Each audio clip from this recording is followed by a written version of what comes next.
आपल्यासोबत बोलण्यासाठी आमदार अमोल मिटकरी सर जोडले गेलेले आहेत। सर काय सांगाल? सत्ताधारी लवकर अधिवेशन गुंडाळणार आहेत, त्यामुळे जनसुरक्षा विधेयक ज्याला विरोधक विरोध करत आहेत ते लवकर मांडायचं आहे, ते लवकर पारित करायचं आहे, म्हणून अधिवेशन लवकर गुंडाळणार आहेत। तुमची नेमकी भूमिका काय जनसुरक्षा विधेयकाला घेऊन? पहिल्यांदा कामकाज सल्लागार समितीमध्ये 18 जुलैपर्यंत अधिवेशन चालणं ठरलेलं आहे। विनियोजन बिल काल मांडल्या गेलेलं आहे। विनियोजन बिल मांडल्या गेल्यानंतर बऱ्यापैकी कामकाज आटोपत असतं, पण तरीही सरकारने 18 जुलैपर्यंत अधिवेशन चालवण्यावर भूमिका घेतलेली आहे। त्यामुळे लवकर गुंडाळण्याचा प्रश्न नाही। नंबर 1 नाही विचारा ना। रोहित पवार टीका करतात की लवकर कुठेतरी अधिवेशन गुंडाळणार आहेत याच दिवसांमध्ये, की एखाद्या व्यक्तीला काही कामधंदा उरला नसेल तर तेच मी तुम्हाला सांगतो ना, सरकार म्हणून सरकारमधलं मला जेवढं माहीत आहे ते तेवढा माहीत नाही। फक्त त्यांना सकाळी येऊन तुमच्यासमोर बोलणं आणि दिवसभर बातम्या चालवणं एवढा काय तो उद्योग आहे। पहिल्यांदा त्यांनी माहिती घ्यावी, माहिती घेतल्यानंतर बोलावं। मुख्यमंत्री आणि दोन्ही उपमुख्यमंत्र्यांनी पूर्ण काळ अधिवेशन, आणि तुम्हाला घाबरून जायला अधिवेशन गुंडाळण्याचा काही प्रश्नच येत नाही। काय घाबरण्याचं कारण आहे या लोकांना? जनसुरक्षा विधेयकाच्या संदर्भामध्ये लोकांनी हरकती नोंदवलेल्या आहेत। काही सामाजिक संघटनेच्या विचारवंतांनी हरकती नोंदवलेल्या आहेत।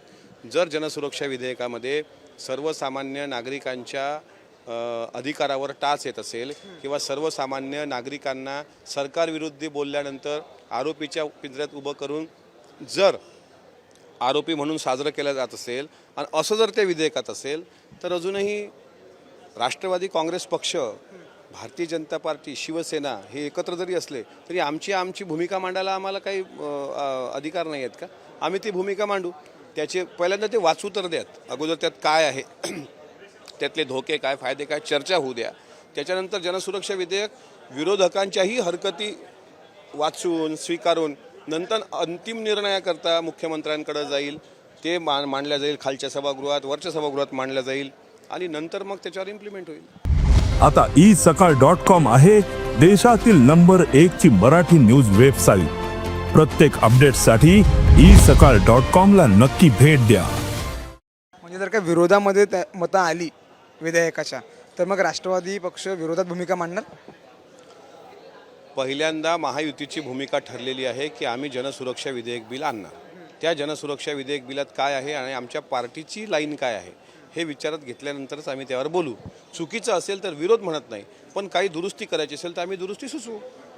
सर, तुम्ही याआधी देखील आमदार निवासातील कॅन्टीन जे होतं त्याच्याबद्दल तुम्ही ट्विट केले होते, काही व्हिडिओज तुम्ही पोस्ट केले होते।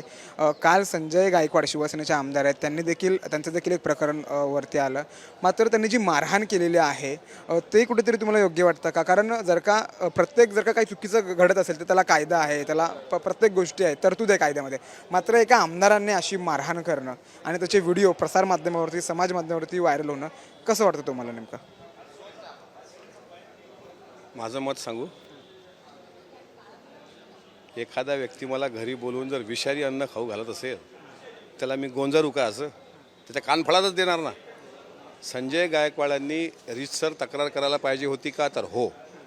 त्याला मारहाण करायला पाहिजे होती का? तर नाही। त्यांनी केलेल्या कृत्याचं समर्थन आहे का? तर नाही। त्यांच्यावर कारवाई का होत नाही? कारण तो तक्रार देत नाही आहे। ज्यांनी मार खाल्ला तो तक्रार का देत नाही आहे? कारण त्यांनी हे कबूल केलं आहे की जे जेवण होतं ते निकृष्ट दर्जाचं होतं। मग 2021ला तुमचं कंत्राट संपतं, 2025 आहे, ते कंत्राट परत म्हणजे त्याचं रिवाईज होत नाही। नवीन कोणी माणूस तिथं आणा। हे साऊथ इंडियन लोक छातीवर बसलेत आपल्या, ही लोक तिथं इडली, मेदूवडा याचे तुम्ही जे ते ग्रेव्ही टाकलेली असते ना, कधीतरी ते किचनमध्ये जा आमदार निवासच्या। संजय गायकवाडांचा उद्रेक होणं स्वाभाविक होतं, पण ज्या कारणाकरता त्यांनी मारहाण केली ते कारणातच कोणी जात नाही।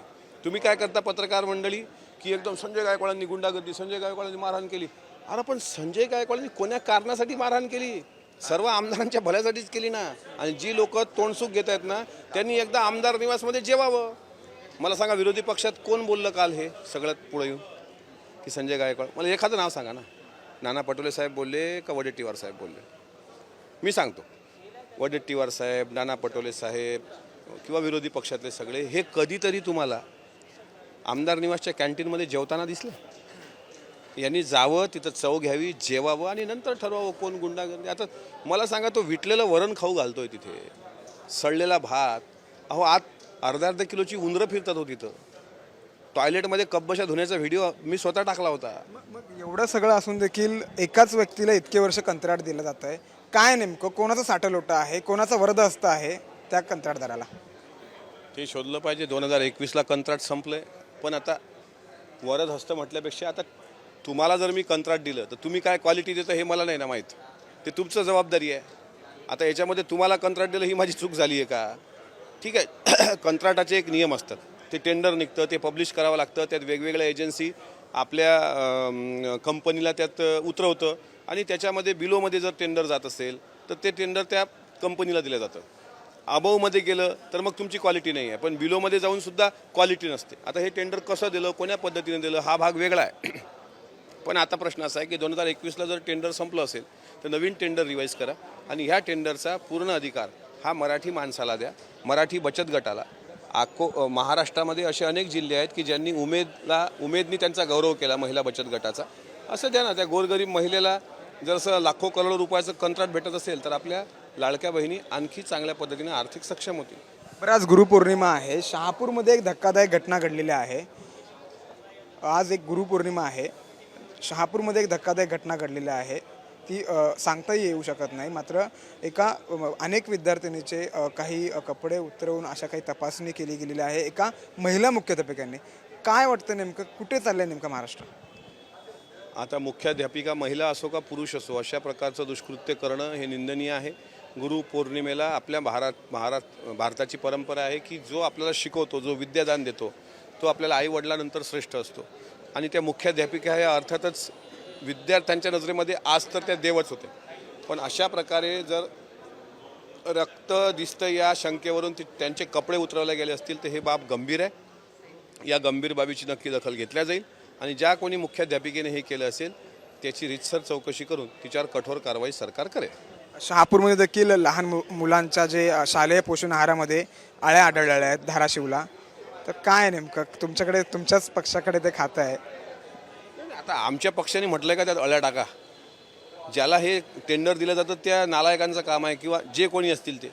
आता ड्राय आहार त्यांना द्यावा म्हणजे लाडू असेल, चिक्की असेल, हे जर ठरलं असेल, हा शासन निर्णय झाला असेल तर काय शालेय शिक्षण मंत्र्यांच्या किंवा सरकारच्या मनात असं असतं का की नाही विद्यार्थ्याला आळा द्या?